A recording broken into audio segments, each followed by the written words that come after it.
Life Stories Live. Good evening, everyone. Welcome to our first broadcast of the new year on Zoom, Facebook, and YouTube. It's great to have you with us tonight, and I'd like to wish you all a very happy and blessed new year. May it be a wonderful one. May you see some wonderful things in your life this year. So we're back again here on Life Stories Worldwide. And if you need any help, you can see our contact number on the screen. If you need prayer, just call us on +44 794 355 0287. You can also go to our website, lifestoriesworldwide.com, where you can find out lots of information about all the different broadcasts that are going out. So, as I say, we've been doing this work since March 2020. We started when the lockdown came for the pandemic. We've only missed one Monday evening since then, and that was just this recently over Christmas. But tonight we start with a wonderful speaker from California. We have John Patter, who is with us tonight. John has had a prophetic ministry to different countries, to different nations, different individuals, different states in the USA. And John's heart is to see all of God's children fulfill their divine destiny and calling. And John's hope is to see a victorious church walking in the power and the glory of God. That's John's desire. And so tonight, we welcome John, and I'll ask you, if you're on any of these, like on Zoom or Facebook or YouTube, please contact your friends. Please tell them about this story that's going on tonight on Life Stories Worldwide. And so I'm going to hand over to John now to share his story. Thank you, John. Thank you, Alan, and Lord bless you. Hello to everybody. I want to say that I'm very honored and I'm humbled to ask to give my story, a story with the Lord that started as I thought about this 45 years ago. I was a young boy and I was invited to go to a Christian camp in the mountains outside of San Diego. I wasn't against the things of God. I'd go to church with my grandmother. But on this occasion, I went up there to be with my friends and to be honest, the girls. I was a teenager. And we'd play games, volleyball, etc. But that evening, they were having a get-together, a meeting, I remember, in an A-frame building. And it was a meeting, a service. And I walked in with a group of friends. And I remember there was a lady playing a guitar on the stage, just strumming it. And before I knew it, I was out. I didn't know what happened, but I found myself walking on a dirt road. And I still remember the dirt road, and each side of the dirt road was lined with tall pine trees, very dense forest. I couldn't see through them. And the sky was clear, it was sunny, and I was just walking. And I remember coming to a Y in the road. And a feeling it just so overcame me that I knew I had to get somewhere. I don't know what that somewhere was.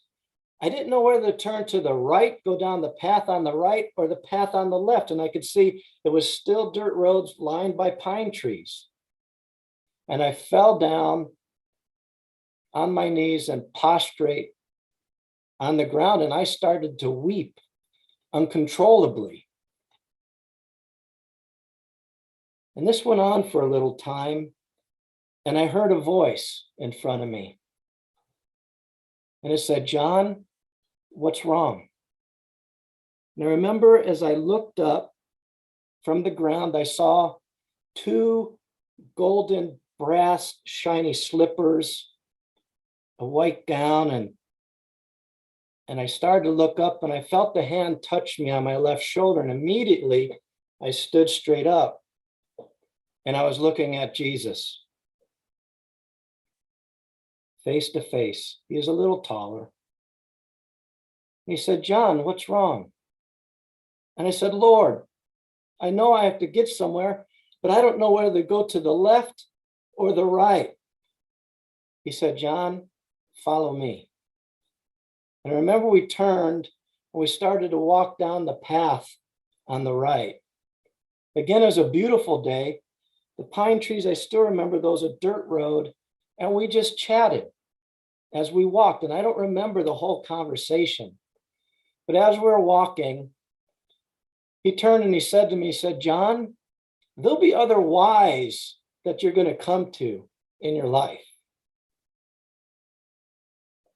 He said, "You may not always see me, but no, I'll never leave you, nor will I forsake you. I will direct you which way to go, either to the left or the right."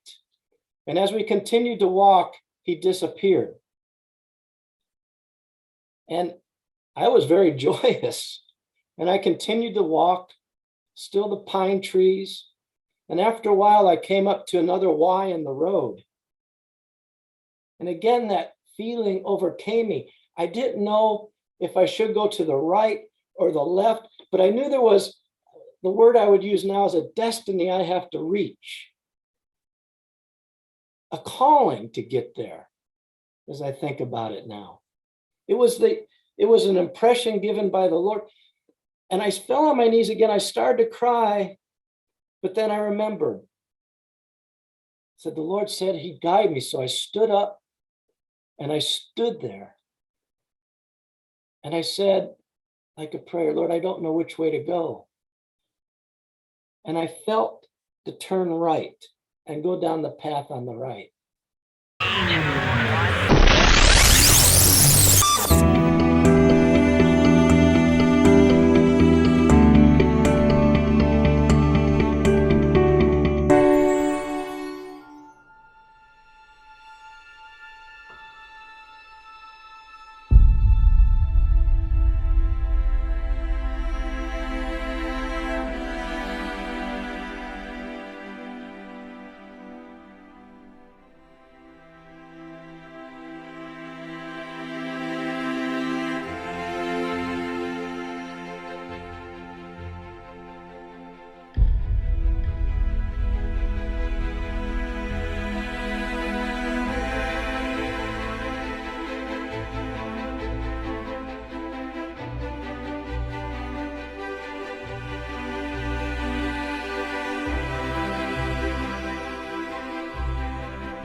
Life Stories.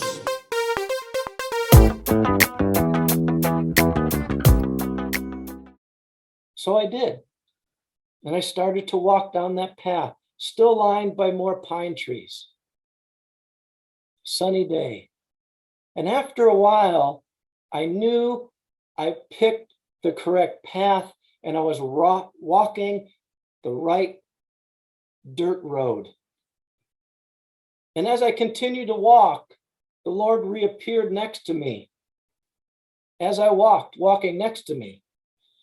And he said, "See, John, I told you I'd guide you and I'd never leave you, nor would I forsake you."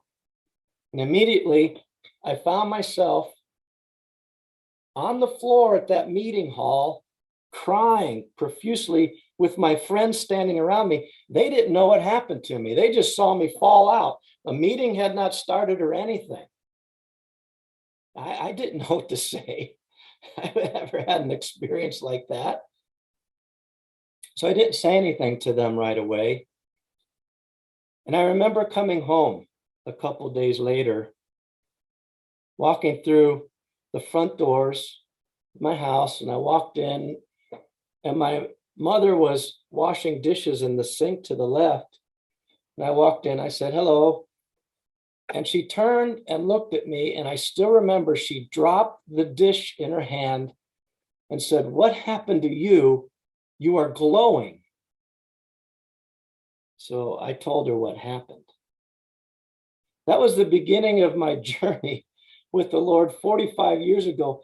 Little did I know, when God does something like that, when he said there'd be other whys in the road, I've had plenty of those whys, and I've had to make the decision whether to go to the left or right and stand in faith that he would guide me. At that time in my life, my mom was married to a man because my dad had left us at an early age, moved out of state, married another woman. And he was not a very pleasant person, to say the least. And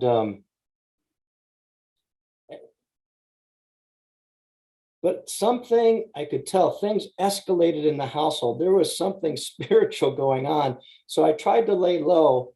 But I remember, since that experience, my brother would not even walk in my bedroom because he sensed there was something. I mean, the demonic, I didn't understand it then. I would cover my head and just cry out the name Jesus, and it would leave. So it was several years later, 3 years later, I was in high school. I had gotten my private pilot's license. I worked at a local gas station.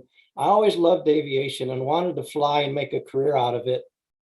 And she left, divorced this man, and married another man, which was even worse. And I thought, I can't stay here. I'll join the Air Force, the United States Air Force. I'll get my college education, and I want to fly for the Air Force. And so I enlisted at that time in the United States Air Force. And I did have a girlfriend whom I'm still married to, my high school sweetheart, 39 years later. And I went in, I took a path I thought I should take, and I was what they call a fast burner.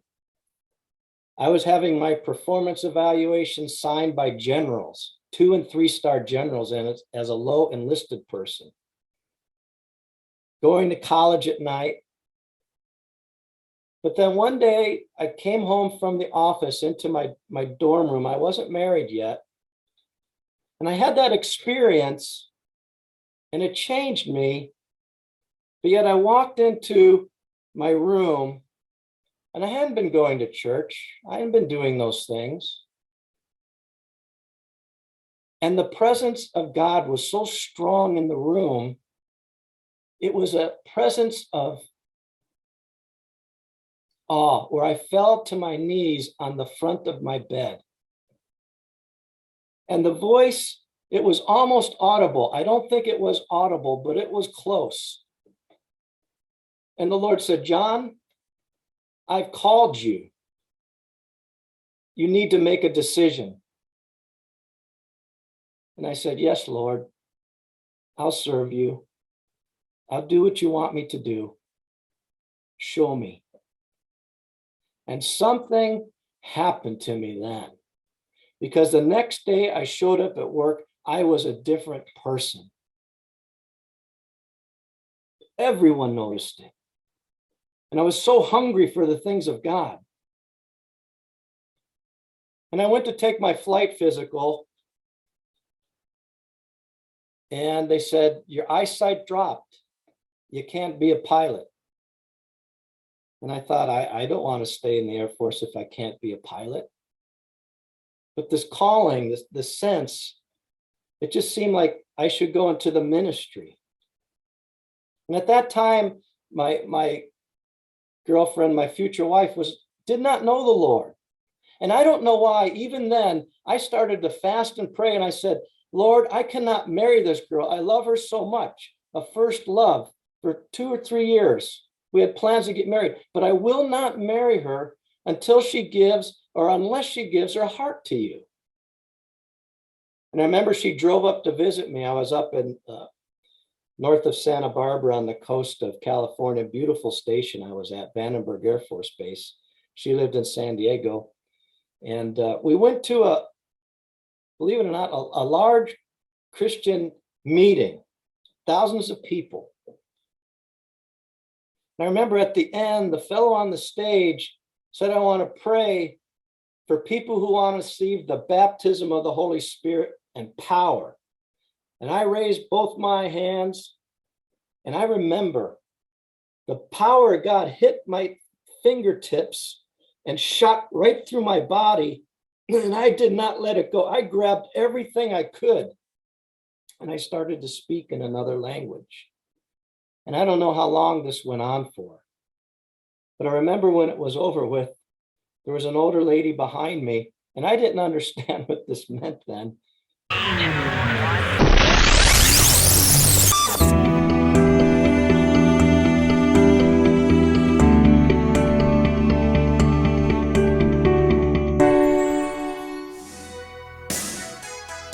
Life Stories Live. And she said, son, you got the double portion. Now, my future wife was standing there. She didn't understand any of this. And she went back home that night, drove home, but God did a miracle. When she went to sleep, to go to sleep that night in her room, God visited her, and she fell on the floor and gave her heart to the Lord. She moved up to base. We got married, but it was a why in the road. What do I do now, Lord? I can't fly.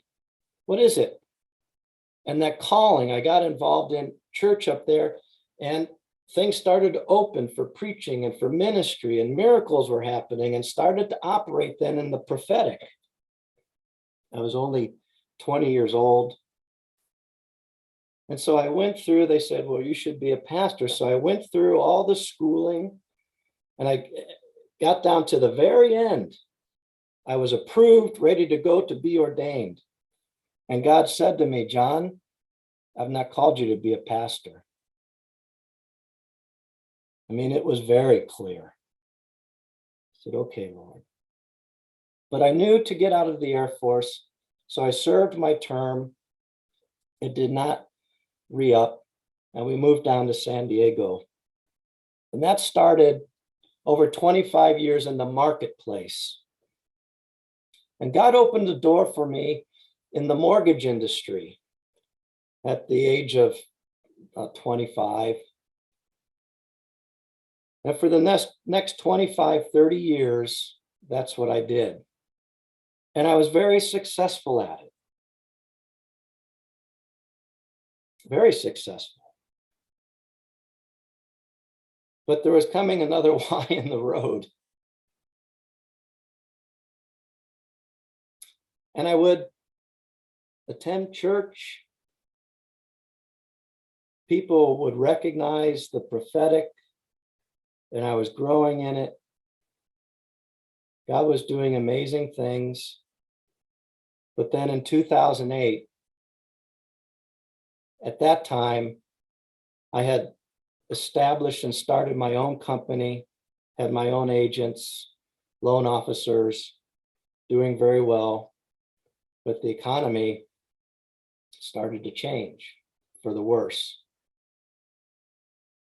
And in 2010, my wife and I had to close our company. I had peace about it. I knew God was in it. But things were so bad financially, I found myself in bankruptcy court. I thought, this is humiliating. I've been very successful, never late on a bill, very conscientious about investing, not overspending, and I'm standing in a bankruptcy court with my wife. I've served the Lord all those years. Maybe not perfectly. I don't want to give anyone that impression, because there were times, and some of you relate to this, where I've been hurt. Doors have been closed. People embrace the prophetic, but then not. And I thought to myself, I don't get it, Lord. I honestly don't get it. I know what I read in your word, and here I am standing here in a bankruptcy court. I'm pretty much getting ready to lose everything. So I closed that company. I had to. And that night at church, it was a great church. I learned a lot about the prophetic. Other branches were opened up from the prophetic was flowing, the glory of God. People were healed, delivered, saved. But I was sitting in the front row before the service, and I said, Lord, what do I do now? And a gentleman walked up to me. I didn't know him. He attended that church. He said, John, he introduced himself. He said, because he knew me, because I'd be up front. He said, I know you love aviation, and I've been a corporate pilot for 30 years. And I just felt since this morning, I should ask you, I want to open a company, Integrity Aviation Management, to help people acquire jet aircraft and to manage them. I know all about that, but I don't know about starting companies. Would you consider doing that? I thought, yes, I will do it. So we did. We started that company in 2010, but it never really did take off. And I have my thoughts about it. I've wondered. So in 2016, we had to close it. And I thought, here I am again, Lord, I just don't understand this. Where have I missed it somewhere? And I'll be really honest with you. At that point, we'd been making it financially barely. We still have the house. Someone actually gave me a prophetic word. Said you would not lose the house. It's a miracle that I'm still in the house. It's by the grace of God that my wife and I, my family, are still here. And I thank him for that. But all this time, God was doing something with me. He had a plan. There was that destiny, that why in the road. I took the path I thought he called me on. He confirmed it many times. And as I think about it, those tall trees aligning alongside of the road, it was so dense. I really couldn't miss it. I could go off path a little bit, but so dense, it just kind of kept me. God kept me on the path, even though at times I wanted to jump off of it. I remember being out in the yard, working in the yard. And I thought, Lord, I don't understand. Do you not even love me anymore? I don't feel your presence. I have no ministry anymore. I'm not making money.